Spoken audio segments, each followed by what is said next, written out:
ஒரு நிமிஷம், எங்க வீட்ல கொஞ்சம் குப்பை இருக்கு, எடுத்துட்டு போறியா? காசு அதிகமா கிடைக்கும். ஐயோ, தயவு செஞ்சு கொடுங்க. என் கூட வா. ஆத்தாடி, எவ்வளவு பெரிய வீடு. வெளியே போடா. அறிவில்ல நீ பாட்டுக்கு உள்ள வர? இங்கே நில்லு. இது எல்லாத்தையும் கொடுத்துடலாம். இந்த டப்பாவும் வேஸ்டா தான் இருக்கு. ஒரு வேலை பண்ணலாம். இந்த செங்கலை உள்ள வச்சு கொடுப்போம். வெயிட் அதிகமா இருக்கும். அந்த பிச்சைக்காரனுக்கு என்ன தெரியவா போகுது? இந்தாப்படி.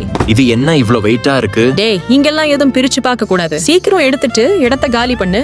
சரி மேடம், நான் போயிட்டு வரேன். இன்னைக்கு நிறைய காசு தேருன்னு நினைக்கிறேன். இந்த டப்பா வேற ரொம்ப வெயிட்டா இருக்கு. மனசாட்சி இல்லாத எதுக்கு இதுல செங்கலை போட்டாங்கன்னு தெரியல. இந்த டப்பால என்ன இருக்கு? ஆத்தாடி, இதுல என்ன இவ்ளோ காசு இருக்கு?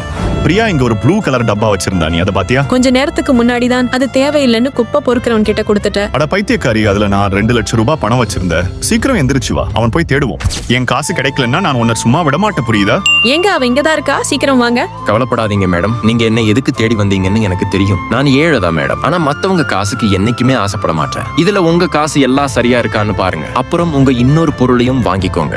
கடைசியில இவரோட நல்ல மனசு பாராட்டி யாருமே வீடியோவை லைக் பண்ணவே இல்ல.